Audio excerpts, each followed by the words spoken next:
ठिकाणी विचारमंचावर सन्माननीय आमदार रोहित दादा आहेत, नितेश कराळे सर आहेत, दीपक दादा आहेत. त्याच्या पहिले मी रोहित दादाला विनंती करतो की तुमचे जेवढे आमदार असतील, तुमचे जेवढे खासदार असतील, तुम्ही या ठिकाणी एमपीएससीचा GR फाटला तर दुखायला म्हशीचं इंजेक्शन वघारीला नको. थांब रे, थांब जरासा. मी कुठला नेता नाही आणि नेता व्हायचं म्हणल्यावर कुठल्या पार्टीत जाणार नाही. एक गोष्ट लक्षात ठेव.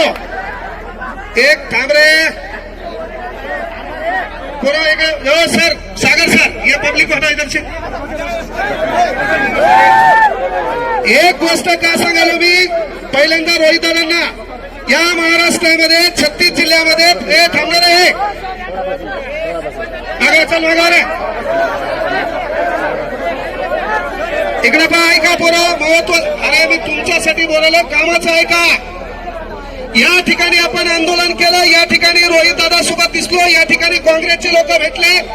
तेव्हा काही जण पांडगुळ आहेत जे लोकांच्या घरातल्या काकाला जाऊन पप्पा म्हणतात, त्या फाड खाऊन सांगायचं की तुम्ही काय करसाल, माझ्यावर कमेंट करसाल किंवा प्रशासकीय अधिकारी माझ्याकडे दाखवसाल तर माझ्याकडे फॉर्च्युनर आहे, बायकोच्या नावावर थार आहे, अर्धा एकर शेती माझ्या नावावर आहे, बायकोला एक पंच घेऊन दिलेली आहे, मग क्लास चालतोय, GST नंबर 1 आहे, कोणता केरळ गावाकडे करू शकत नाही. दुसरी गोष्ट सर्वात महत्वाची, विद्यार्थ्याच्या वतीनं आम्ही रोहित दादांना आणि जे विरोधी पार्टी त्यांना 36 जिल्ह्यामध्ये तुमचे आमदार आहेत. अरे महाराष्ट्रातला गोरगरिबाचा पोरगा पोलीस भरतीला जाते तेव्हा त्याला राहण्या खाण्याची व्यवस्था नसती, तेव्हा आज तुम्ही या ठिकाणी ऐलान करा, महाराष्ट्रातल्या कुठल्याही जिल्ह्यात ह्या पोलीस भरतीचा पोरगा आला त्याचा राहणं खाणं तुम्ही करसाल. केवळ आपल्याला आश्वासन नकोय, ही गोष्ट अरे आपल्याला या ठिकाणी आश्वासन नकोय. इथं आपण माईक हातात घेतला म्हणजे नेते व्हायला आलो नाहीये, ही गोष्ट लक्षात घ्या. पण विद्यार्थ्याची तळमळ आहे. स्पर्धा परीक्षा क्षेत्रातल्या शिक्षकांना विनंती आहे, अरे एकजुटीने राहा, कोणता माईकाला तुमचं वाकडं करू शकत नाही, हाही शब्द इथून झालो. आणि तुम्हाला जेव्हा लॅबमध्ये पोलीस प्रशासकीय अधिकारी आले ते म्हणले आंदोलनात जाऊ नका, असं कोणता मायकालाल तुम्हाला म्हणला नाही. तो म्हणला फक्त क्रांती चौकात जाऊ नका. तुम्हाला मी म्हटलं होतं, तो जर म्हणला आंदोलनात जाऊ नका और उसका नाम बताओ, बाद में मेरी पावर दिखाता मैं क्या हो. आम्ही हातात भांगड्या घातल्या नाहीत, या पोराच्या भरोश्यावर गाड्या घोड्यात फिरतो. आमचं काम आहे त्या पोरांवर अडचण झाली तर भाऊ यांना त्यांना पुढे छाक मारता आली पाहिजे. आणि म्हणून आणि तळमळ आहे, एमपीएससीचा पेपर फुटतो, तुमचे आमदार खासदार फुटले, आम्हाला काही छाडा घेणार नाही. हा पेपर फुटला ना पाहिजे का? तर या पेपरच्या भरोश्यावर गोरगरिबाच्या हिताचा प्रश्न आहे, त्याच्या घराच्या चित्रचरित्राचा प्रश्न आहे. एक वेळचा पोट मारा आहे तो अभ्यास कर. अरे एक वेळचा पोट मारा करून तो अभ्यास करतो आणि हराम खोरांनो तुम्ही पेपर फुटता. पेपर फोडण्यामध्ये या राजकीय नेत्यासोबत भिकार चोट झाले प्रशासकीय हे बी मान्य करा.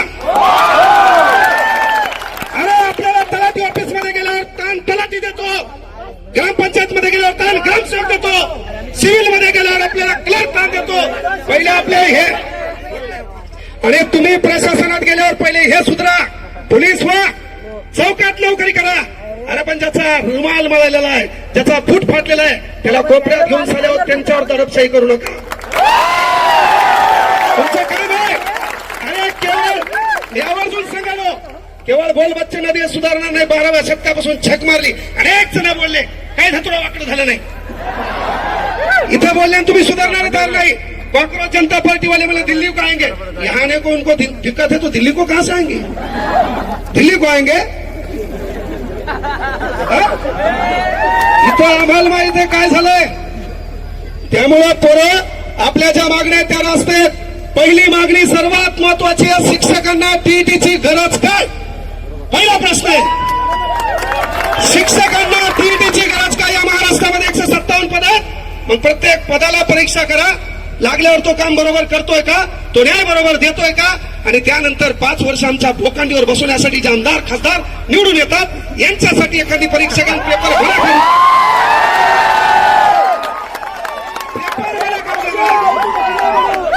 कळलं का? पेपर मला करू द्या, चला एक पास होऊन दाखवा म्हणा.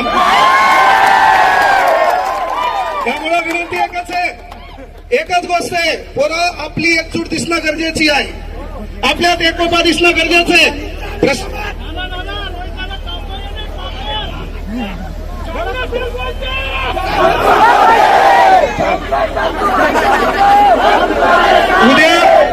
उद्या हेच माया मागे लागतील रे. तुझं दुकान लय नंबर 1 आहे. हा फक्त माया मागे लागून काही धुतरा भेटणार नाही, माहिती चहा बाजणार येणार. पण बाळांनो, एक भाऊ म्हणून सांगालो, आपली एकजूट दिसणं गरजेचे आहे. या आंदोलनावर परिपूर्ण गोष्टी होतील असं नाहीये. यापेक्षाही पुन्हा आपल्याला एकत्र यावं लागेल.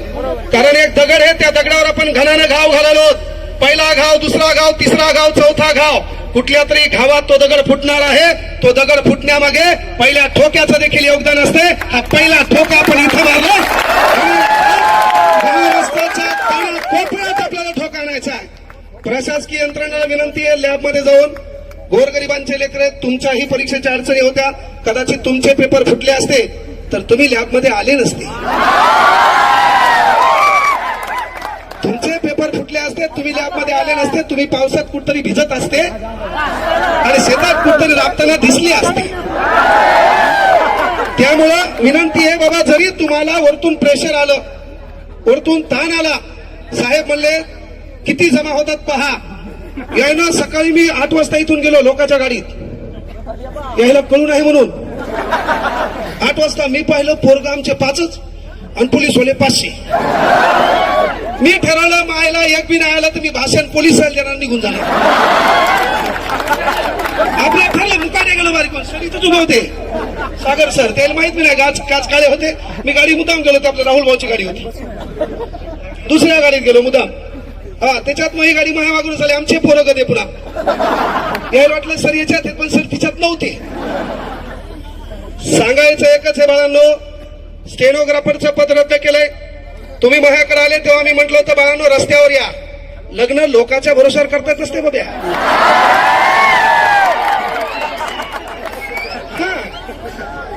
नवरदेव तू हे, पोरगी तू शोध है ना, माय बापाला मॅनेज कर, काहीतरी कमव है ना. आसमान से टपका, खजूर पे लटकन, घर का घाट का, तुला धतुरा पोरगी देईल भाऊ. पण तुला काम का आहे की बाबा तुम्ही माझ्याकडे आले तेव्हा सांगितलं होतं स्टेनोसाठी, तेव्हापासून आंदोलन करा. अरे सरकारला माहित झालंय या पोरं हे मुर्दाड आहेत, हे एकत्र येत नाहीत. पण इथून पुढे आपली ही एकजूट दिसली पाहिजे, आपण रस्त्यावर असलं पाहिजे, त्यासाठी एकत्र यायचंय. असे मरेलवाणी नाही, आपल्या काहीच स्थान नाही. तुम्हाला जोरात आवाज करा, निस्ता आवाज करा.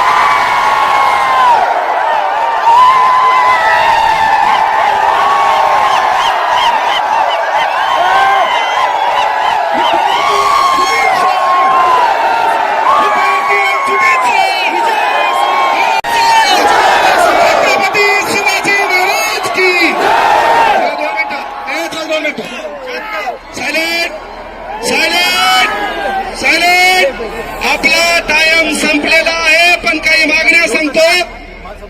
जलसंपदा विभागामध्ये काही 18 पोर आहेत, त्यांची नियुक्ती करावी ही मागणी तुमच्याकडे द्यायलोय. त्यानंतर स्टेनोग्राफरच्या पदाची मागणी दादा ही सभागृहात मांडा.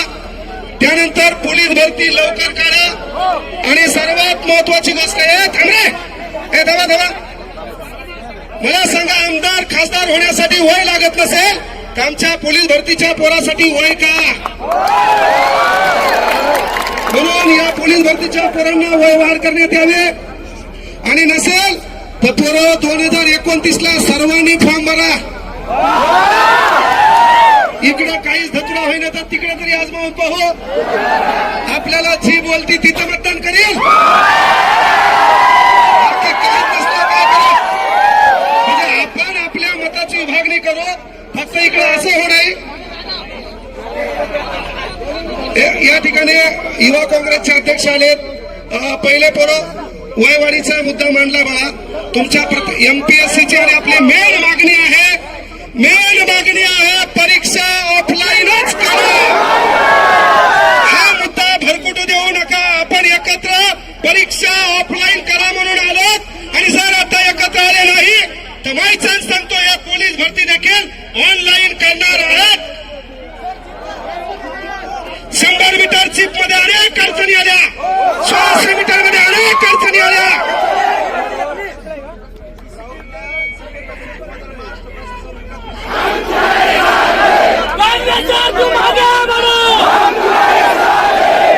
घालवा पुढं.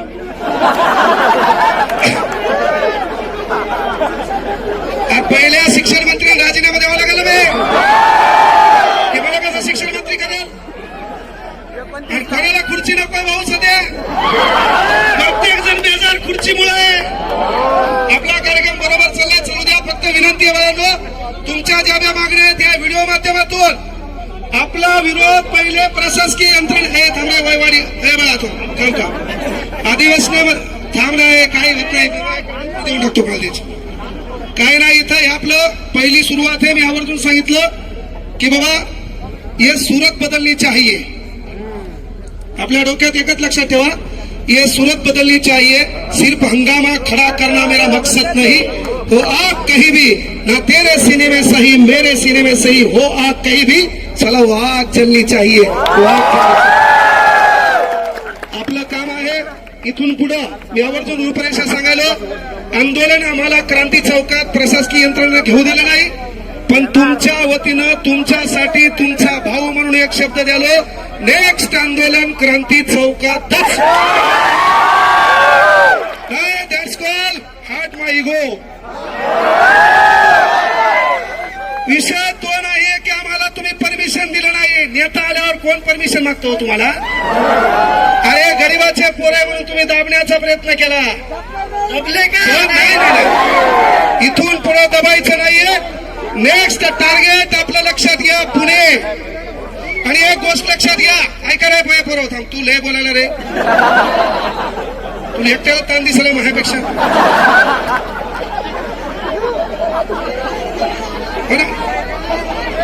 पुढे काही वेळासाठी माझ्यासाठी एक भाऊ म्हणून तुम्हाला सांगतो, तुम्हाला काही लोकांसाठी टाळ्या वाजवायच्यात. 3 दिवस आम्ही बेजार होतो, त्या लोकांनी अहोरात्र मेहनत घेतली. एक भाऊ म्हणून सांगतो, त्यांच्यासाठी एकदा जोरदार टाळ्या वाजवा. यामध्ये आंदोलनाच्या रूपरेषेपासून अमोल देशमुख सर सोबत होते, एकदा जोरदार टाळ्या होत्या. टाळ्या कमी वाजल्या, पुढचे आंदोलन काँग्रेस सर येणार नाहीत. त्यानंतर Amol Gadekar sir team ignite, Amol Gadekar sir team ignite, जोरदार टाळ्या होत्या. आणि तुम्ही भेऊ नका, आंदोलन चालू द्या, मी आहे सोबत तुमच्या. बापू सर जाहिरात मी सोबत आहे, त्यांनी होऊ नका. Ignite ignite. त्यानंतर तुम्हाला मला घडवलं ज्या माणसाचं पुस्तक आम्ही वाचलंय, सन्माननीय बाळासाहेब शिंदे सर, यांच्यासाठी जोरदार टाळ्या वाजवा. त्यानंतर कवी, व्याख्याता, वक्ता आणि शिक्षक सतीश शिंदे सर, यांच्यासाठी जोरदार टाळ्या वाजवा. जे बी टाळ्या वाजवणार नाही पाहिजे, कार्य रात्री झोपत कार्यक्रम होणार. यानंतर विजय शेळके सर, एकदा जोरदार टाळ्या वाजवा. बापू गायकवाड सर, जोरदार टाळ्या वाजवा. नितीन सोलंके, टाळ्या चालू ठेवा, या लोकांनी मेहनत घेतलेली आहे. यानंतर बाळकृष्ण राखे, यानंतर बोला गुरुजी मराठी, यानंतर दुटे sir, Amol Gaike sir, Vishnu Patil sir, Navnath Rathod sir, Makarand Ambedkar sir, Dubey sir, Kolte sir, Dilip Jadhavar sir, Pawan Shinde sir, Dhananjay Akash sir, Vijay Surase sir, Sonu Pawar sir, Sachin Mohite sir, Magar sir, Umesh Patil sir, टाळ्या वाजवा. Amol Patil sir, Pawan Patil sir, Krishna Dindore sir, Sumit Kakade sir, Sahdev Kendre sir, Uttam Gore sir, Sudam Pawar sir, Sachin Pawar sir. आणि एकदा टाळ्या होत्या आता माझ्यासाठी. आपल्या सर्व मागण्या एक ना एक मागणी, आपण जवळपास 13 मागण्या आहेत, मात्र प्रमुख मागणी बाळांनो आपली एकच आहे, परीक्षा ऑफलाईन झाली पाहिजे. आणि ज्या ज्या प्रशासकीय यंत्रणेने आपल्यामध्ये फूट पडू नाही, आपलं संरक्षण व्हावं, आपल्याला ताण येऊ नये, त्या पोलिसांसाठी एकदा जोरदार टाळ्या होत्या. आपलं निवेदन या ठिकाणाहून गेलेलं आहे. निवेदनाची प्रत आपल्याकडे येईल. ज्यांनी आपल्याला पाठिंबा द्यायचा आहे त्या कृती समितीकडे द्यायचा आहे. नेक्स्ट व्हिजन हे युट्यूब माध्यमातून ऑनलाईन माध्यमातून पूर्व कळवल्या जाईल. पण परीक्षा ऑफलाईन झाल्याशिवाय तुमचा वाहक थांबणार नाही हा शब्द इथून द्या. तुम्हाला आवर्जून सांगितलं की आम्हाला कुठल्या पार्टी पक्षाशी घेणं नाही. आमचा आत्मा विद्यार्थी आहे, आमचा भाऊ विद्यार्थी आहे, आमचे दिवस विद्यार्थ्यावर वाईट दिवस आले तर सदैव मैदानात राहील हा शब्द तुमच्यासाठी देतो. काय चालतं ना. चला या ठिकाणी पोरं सरळ रेषेत जा. पोरी पहिले तुम्ही निघा सर्वांनी. प्रदेश अध्यक्ष राष्ट्रगीत आपल्याला 1 मिनिटात शेवटी राष्ट्रगीत घ्यायचं बघा. राष्ट्रगीत घ्यायचंय. विद्यार्थी एकजुटीचा स्पर्धा परीक्षा कृती समितीचे सर्व सदस्य जे वारंवार आपल्या सर्वांसाठी लढतात ते आमदार रोहितदादा पवार.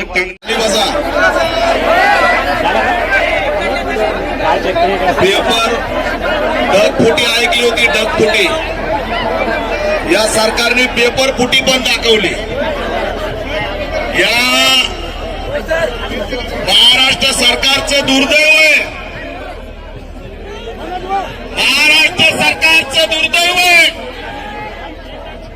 आणि या महाराष्ट्राचं दुर्दैव आहे. या विद्यार्थ्याचं दुर्दैव आहे. त्याच्या आईला त्याला टीईटी कळत नाही. तो शिक्षण मंत्री झाला. काय त्याची व्याख्या करा. आणि कोणता माईचा लाल दीपक केदारला रोखू शकत नाही. कराळे साहेबांचा देवा भाऊ असेल. अरे 80 लाख लांडी बहीण गेल्या तर आता कुठला राहिला देव. आता देवेंद्र फडणवीस अरे काय ते काय शिक्षण मंत्री आहे.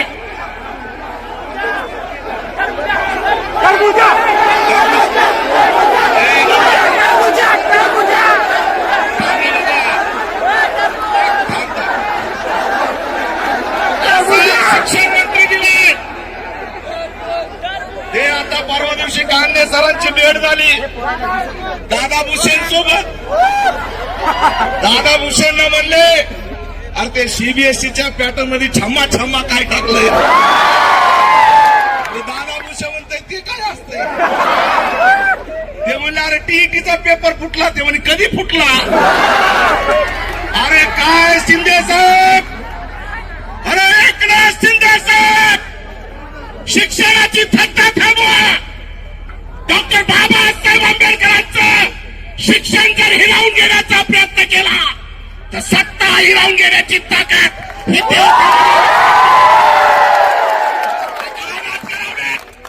एकनाथ शिंदे तुमच्याकडे माणूस नसेल. काय ते पांढरे केसेन दादा भुसे. तुमच्याकडे जर शिक्षण मंत्र्याला माणूस नसेल हा दीपक केदार इथून सांगतोय प्राध्यापक विठ्ठल कांगणेला शिक्षण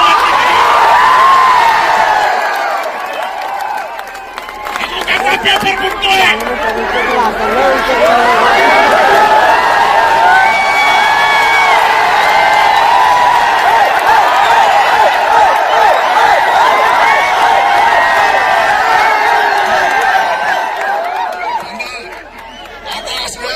या चक्कर मध्ये कराळे सर नाराज होतील.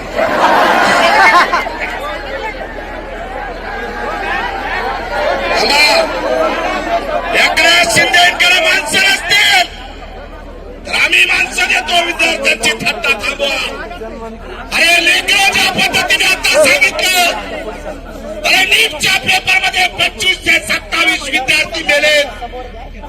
एमपीएससीच्या टीईटीच्या परीक्षा कशाला तुम्ही ऑनलाईन घेताय. अरे नवीनच प्रथा आहे. शिक्षकांनी सांगायचं मी शिक्षक आहे. ही कोणती परीक्षा आहे. आणि मग तुमच्या जर बुडात दम असेल देवेंद्र फडणवीस तुम्ही टीईटीची परीक्षा घेताय ना तर शिक्षकाची घ्यायच्या आधी आमदार खासदार आणि मंत्र्याची घ्या. अनुवादाची अवलाद शिक्षण संपवायला निघाली आहे. दुसरं तिसरं काही नाही.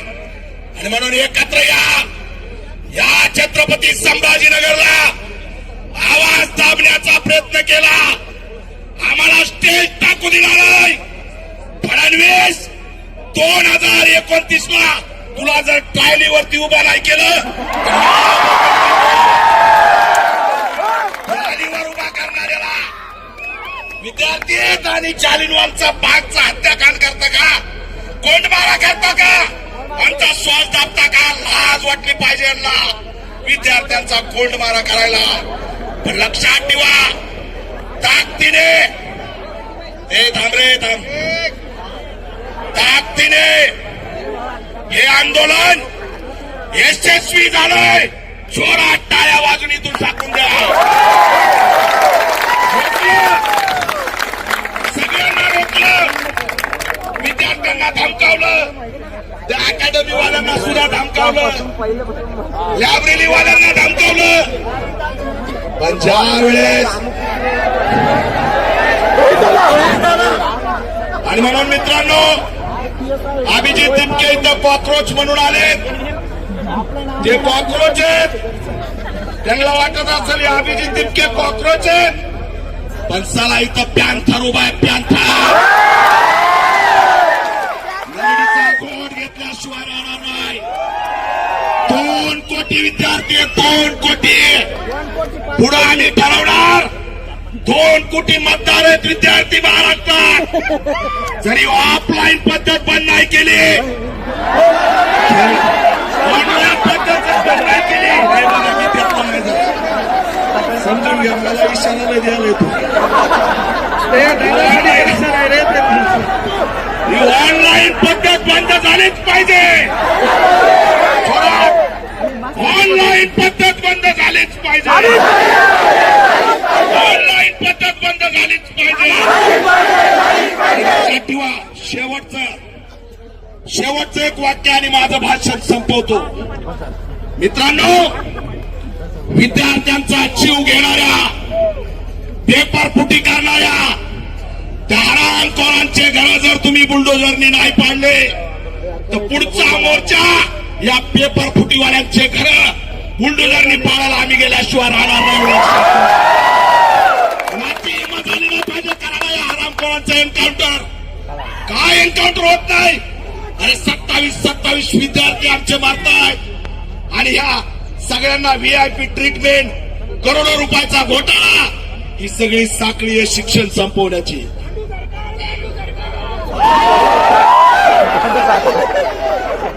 मित्रांनो, जोरात घोषणा द्या. लय जणांनी घोषणा दिल्या.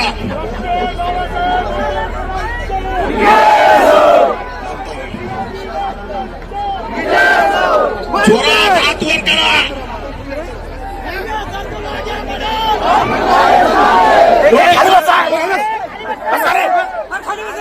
ऑफलाईन पद्धत बंद झालीच पाहिजे. ऑनलाईन पद्धत बंद झालीच पाहिजे. फडणवीस सोच द्या.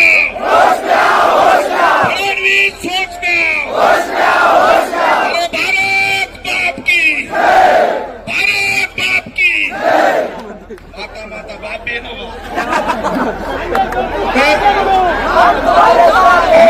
क्लास सुरू दे रे. आगे बढ़ने वाले में साहब अपना खटोला मोबाइल नंबर 1 है. चला लक्ष इकडे. Nursing college fake GR. यानंतर खऱ्या अर्थानं ज्या दिवशी आंदोलनाची रूपरेषा ठरली त्याच्या पहिल्या दिवसापासून आदरणीय रविराज भाऊ सावळे आपल्या सोबत आहेत. मी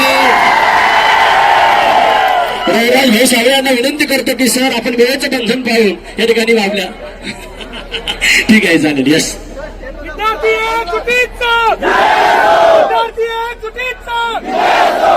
परीक्षा ऑफलाईन, परीक्षा ऑफलाईन. भारत माता की, भारत माता की. वंदे वंदे छत्रपती शिवाजी महाराज की. डॉक्टर बाबासाहेब आंबेडकरांचा, महात्मा फुलेंचा. MPSCची परीक्षा, MPSCची परीक्षा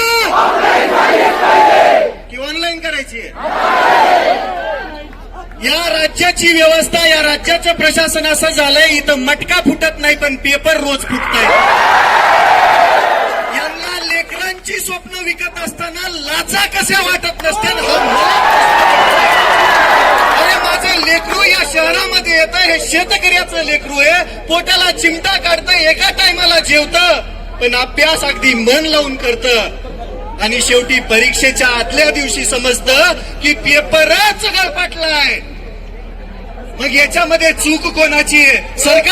सरकार बिलकुल नाही. याच्यामध्ये चूक आहे ज्या प्रशासनाने ही परीक्षा जाहीर केली होती, ज्या प्रशासनाने या परीक्षेचं नियोजन केलं होतं, त्या प्रशासनामध्येच काही दलिंदर भाडे बसलेले आहेत. त्यांच्यावरती सगळ्यात पहिली कारवाई करून या दलिंदरांना जन्मठेपेची शिक्षा झाली पाहिजे. काय जन्मठेपेची शिक्षा झाली पाहिजे. दुसरी विनंती इथल्या सरकारला आहे, इथला प्रत्येक आयोग हा बुजगावणं सरकारचं बुजगावणं. या बुजगावण्यांना बाजूला सारून तुम्हीच काय करा माहितीये का? ते एमपीएससीचा आयोग आहे ना, तो बरखास्त करा आणि तुम्ही जे पेपर दुसऱ्याला देता का घ्यायला, त्यांनाच द्या की एकदाच. कशाला आमच्या उरावरती बसवलेत का हे? एमपीएससीची परीक्षा ऑफलाईन होत नाही तोपर्यंत हा विद्यार्थ्यांचा एल्गार असाच होणार. आज आयुक्त आले, उद्या क्रांती चौक असेल, परवा या महाराष्ट्राचं मंत्रालय असेल. विद्यार्थी एकजुटीचं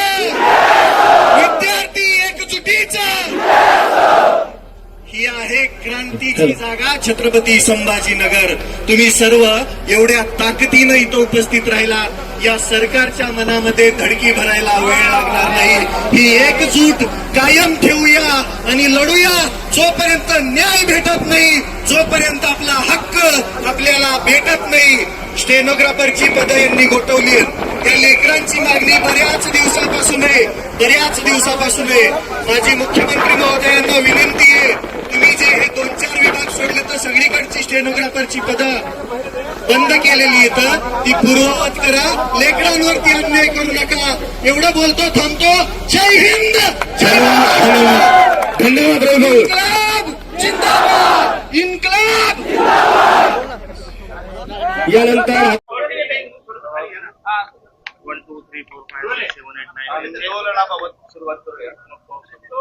आज छत्रपती संभाजीनगरमध्ये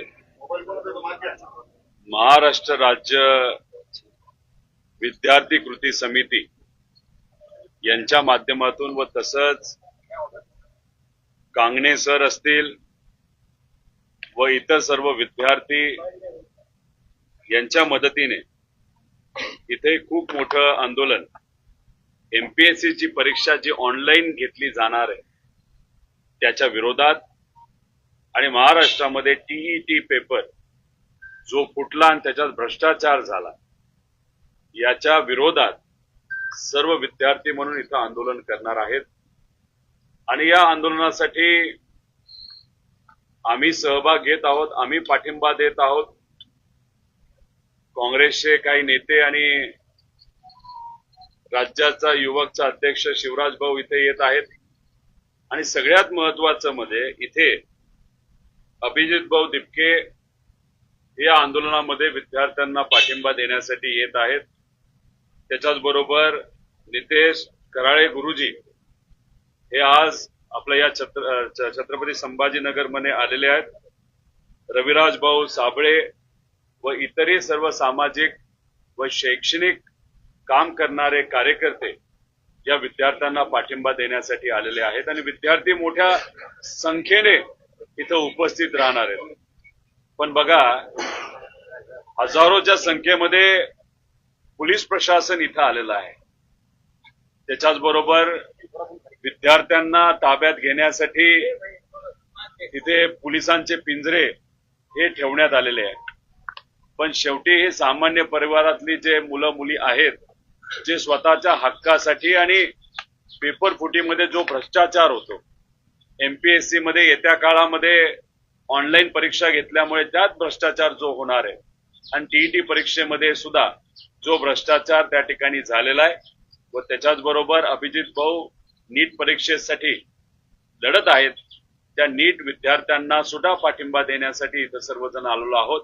त्यामुळे आंदोलन मोठं होईल आणि हे जे झोपलेलं सरकार आहे ना, तो झोपलेलं सोंग घेणारं सरकार आहे, त्याला जागा केल्याशिवाय हे युवा शांत बसणार नाही, एवढं या ठिकाणी मी सांगतो. सातत्यानं तुम्ही आवाज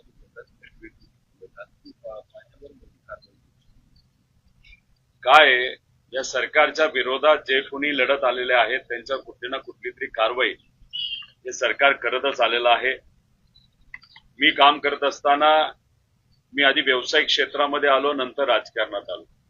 राजकारणामध्ये आजचे अनेक नेते आपल्याला बघायला मिळतात, ते आधी राजकारणात आले, नंतर व्यवसायामध्ये गेलेले आहेत. खूप खोलात कोणाच्याच तिथं मी जाणार नाही.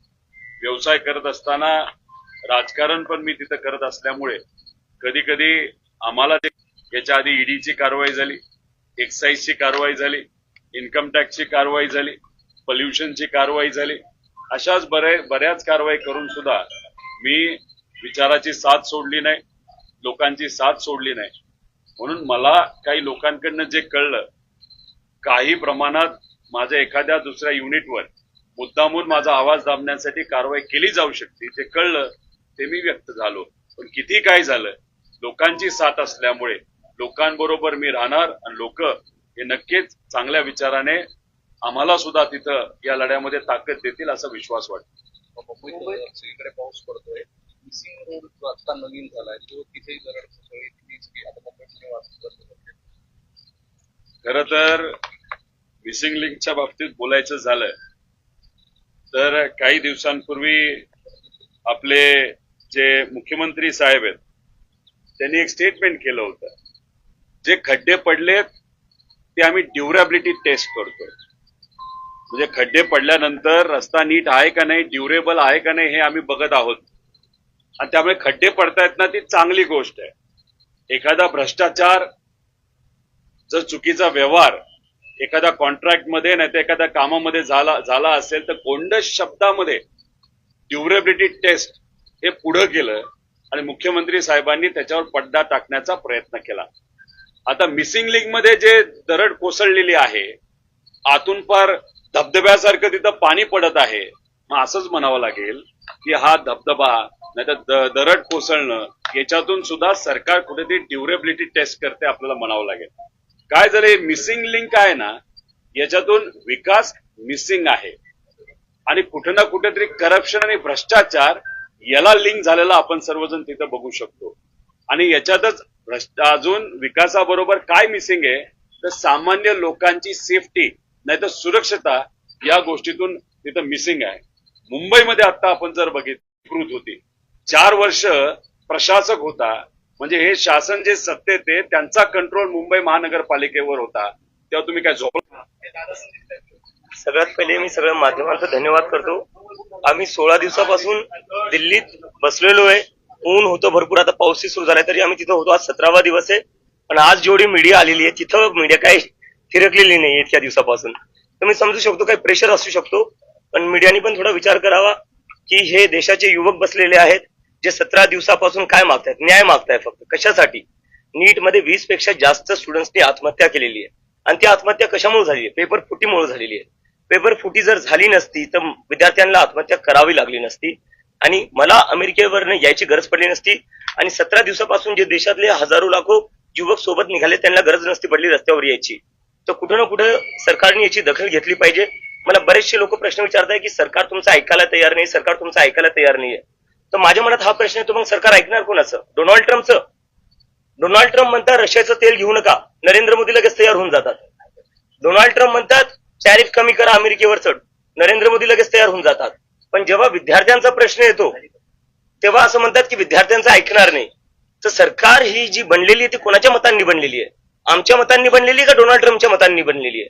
हा माझा प्रश्न इथं आहे. 17 दिन हो चुके हैं, आप कंटिन्यू स्ट्राइक पे है, अभी तक आपकी डिमांड पूरी नहीं हुई, इसके ऊपर क्या कहेंगे? पिछले 17 दिन से हम दिल्ली के जंतर मंतर पर बैठे हुए. सोनम वांगचुक जी जो है उनके अनशन का 9वां दिन है और उनकी तबीयत दिन ब दिन खराब होती जा रही है. उनका ब्लड प्रेशर और शुगर बहुत ही कम होते जा रहा है. लेकिन सोनम सर से मैंने कल रात को ही बात की थी यहाँ आने से पहले. और मैंने कहा था सर मैं आपकी हेल्थ को लेकर काफी ज्यादा चिंतित हूँ। तो सर ने कहा मेरी बिल्कुल भी चिंता मत करिए, जब तक धर्मेंद्र प्रधान के ऊपर एक्शन नहीं लिया जाता मैं पीछे नहीं हटूंगा। 20 से ज्यादा स्टूडेंट्स ने आत्महत्या की है सिस्टम के फेलियर की वजह से, सरकार के फेलियर की वजह से। उसके बाद भी धर्मेंद्र प्रधान इस्तीफा देने को तैयार नहीं है। अगर धर्मेंद्र प्रधान इस्तीफा नहीं देते और नरेंद्र मोदी उनका इस्तीफा नहीं लेते तो कहीं ना कहीं इस देश के जो प्रधानमंत्री नरेंद्र मोदी वो भी इन बच्चों की हत्या के लिए जिम्मेदार है। और बार बार ये सवाल उठाया जा रहा है कि सरकार सुनने को तैयार नहीं तो आप लोग क्या करोगे, सरकार तो सुनेगी नहीं तो आप कब तक ऐसे प्रदर्शन करोगे। तो मेरे मन में ये सवाल उठता है, अगर सरकार इस देश के नागरिकों का नहीं सुनेगी, इस देश के युवाओं का नहीं सुनेगी तो सरकार किसका सुनेगी? डोनाल्ड ट्रंप का सुनेगी? डोनाल्ड ट्रंप कहते रशिया से ऑयल मत खरीदो, नरेंद्र मोदी तुरंत तैयार हो जाते। डोनाल्ड ट्रंप कहते कि अमेरिका के ऊपर टैरिफ जीरो कर दो, नरेंद्र मोदी तुरंत तैयार हो जाते। लेकिन जहां बात आती है स्टूडेंट्स की, यूथ की, वहां पर नरेंद्र मोदी सुनने को तैयार नहीं। 17 दिन से हम जंतर मंतर पर बैठे, वहां से नरेंद्र मोदी बस 10 मिनट की दूरी पर रहते, लेकिन फिर भी वो युवाओं की आवाज सुनने को तैयार नहीं। तो नरेंद्र मोदी को जवाब देना पड़ेगा कि क्या वो इस देश के युवाओं के वोट से सरकार बनी, उनकी इस देश के नागरिकों के वोट से सरकार बनी, या डोनाल्ड ट्रंप के वोट से बनी है जो वो उनकी इतनी सुनते और हमारी नहीं सुनते हैं।